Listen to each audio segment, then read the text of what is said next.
Welcome back to The Explainer. So, if you've been itching to build some new revenue streams, well, you're absolutely in the right place. Today, we're cutting through all that online noise and exploring the real world of digital products for passive income. We're going to look at actual real-world examples, some concrete numbers, and proven strategies from top sellers across the US, the UK, and Australia. We're going to figure out exactly how creators are actually making money without ever holding a single piece of physical inventory. Sound good? Let's get into it. Okay, let's take a quick look at our roadmap for today. We'll start off by uncovering the real truth behind passive income. Then we'll examine 7 highly profitable product types. From there, we'll figure out how to match your specific product to the perfect sales platform, walk through a 6-step launch strategy, and finally, we'll wrap up with the grounded reality of running a passive income business. Section 1. The truth about passive income. Let's debunk the myth. You know, the word passive often paints this really dreamy picture, right? Like effortless money just falling from the sky while you're napping on a beach somewhere. But the reality? It's really about decoupling your time from your earning potential. Take this basic income formula, for example. If you create a highly targeted digital template, price it at just $15, and sell it 100 times, boom, you just generated $1,500. And here's the kicker.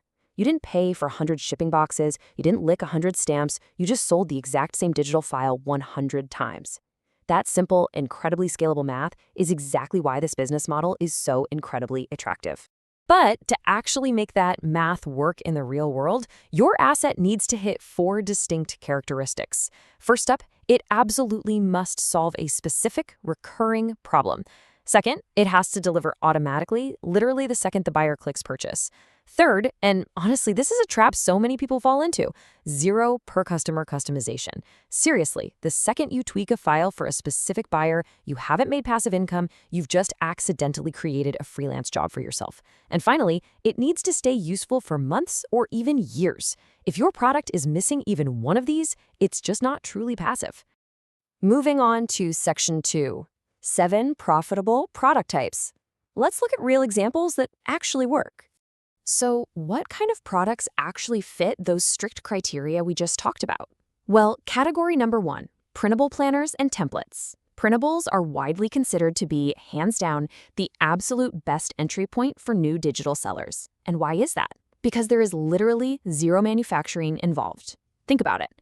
You create a beautifully designed PDF for something like habit tracking, budgeting, or goal setting, and the customer just prints it at home. It is immensely scalable because your fulfillment cost is, well, 0. To really see how this works in the wild, let's look at Claudine Helmuth. She's an Etsy seller who illustrates these really cool printable gift box templates. Because there's 0 physical storage required and absolutely no repeat manufacturing, she actually continued to earn a steady side income from these templates long after she went back to a full-time job. She built the asset once, and the automated system just kept running in the background. That right there, that is the exact definition of a passive digital asset. Our second category is online courses. Now, this is where the revenue potential can really, truly skyrocket.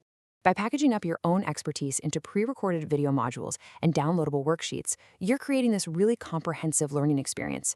Your students just access the material through an automated portal, which means you could be teaching 1 student or 1,000 students, and it takes the exact same amount of daily effort from you. And the sheer revenue potential here, it's kind of mind-blowing. Take Abigail Pumphrey, for example. She launched this highly focused course called Trello for Business. It was priced at just $29. But that automated, pre-recorded educational product eventually surpassed $288,000 in total sales. That's massive. She solved one very specific problem for one specific audience, and the power of automation allowed it to scale to an incredible level. Moving right along to categories 3 and 4, ebooks and Canva templates. Now, ebooks are absolutely brilliant when they solve an immediate painful headache. So instead of a super generic book on something broad like Etsy, you'd sell a hyper-specific guide like The Beginner's Etsy Launch Plan. It's targeted. Meanwhile, Canva templates, we're talking social media graphics, presentation slides, things like that. These are just exploding right now. You can sell them directly to your own audience or even publish them straight through Canva's Creator Marketplace and earn royalties every single time a user utilizes your design. And rounding out our top 7 categories, we have licensed stock assets. This is stuff like photography, audio, or video where you sell different tiers of usage rights. Then there are memberships, which honestly are kind of the holy grail of predictability. They offer recurring monthly revenue in exchange for a premium content library. And finally, number 7, software and spreadsheets. Look, if you can build a clean, measurable profit calculator or a slick automated inventory tracker in Excel, businesses will gladly open their wallets for tools that save them time and money.